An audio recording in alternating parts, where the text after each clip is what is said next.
U.S. Fish and Wildlife, one of their officers is under scrutiny after he deployed a taser on a man at a gas station. The now viral incident set the fumes on fire and burned a Mohave Valley man. Fox 10 investigator Justin Lum continues his coverage.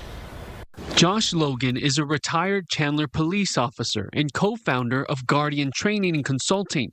He's reviewing cell phone video we obtained, capturing the moment a U.S. Fish and Wildlife Service officer uses a taser on Clarence Coyle. You're going to go to jail. All I'm asking for is your license right now to identify. What am I being arrested for? You are not cooperating for having committed a crime. What? A misdemeanor?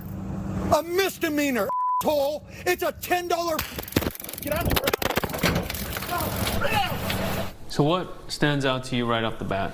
The subject is not clenching his fists or appears to do any kind of active aggression.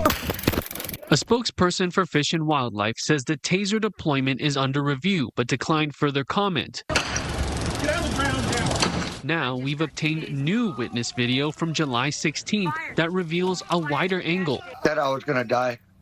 Believe it or not, and it went to straight up instinct to, stop, drop, and roll. 20 minutes earlier, Coyle says the officer accused him of trespassing at the Havasu National Wildlife Refuge. Coyle says he left the area, eventually pulling into this gas station on the Fort Mohave Indian Reservation, where he was confronted by the officer for his ID. The officer, whose name tag reads P. Nielsen, deploys the less lethal weapon just feet away from Coyle, right next to a gas pump. Logan says there were other options. The severity of the crime is low. The threat to officers or public, I would say, is low. And the threat to potentially escalate or de-escalate is medium to low at that point. Is there any de-escalation tactic that's being used that you see? Well, de-escalation is a word that we use in use of force training. Understand that de-escalation can go up and down. Right? It's a fluid situation. Fish and Wildlife Service is under the U.S. Department of Interior.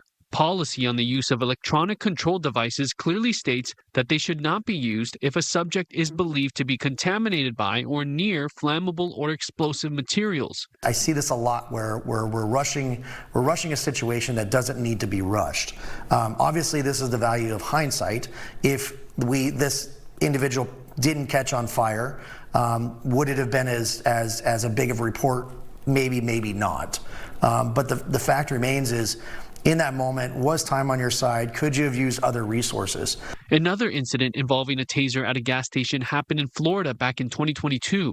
Deputies followed Gian Barreto after he popped a wheelie following a memorial ride. As he filled up his motorcycle, a deputy deployed a taser, igniting a fire that left Barreto with third-degree burns across 75% of his body.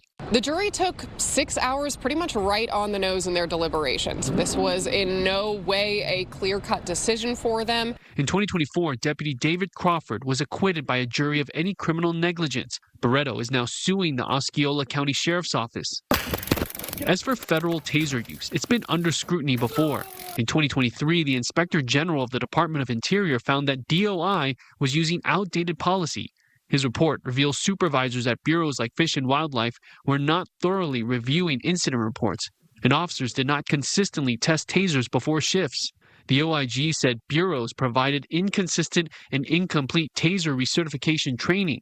Several recommendations were made, and FWS tells us their policy is current. After reviewing this incident, Logan says improvements aren't just necessary for one federal agency. So I would say as a whole, law enforcement as a whole needs more training, period. I'm Justin Lum for Fox 10 Investigates.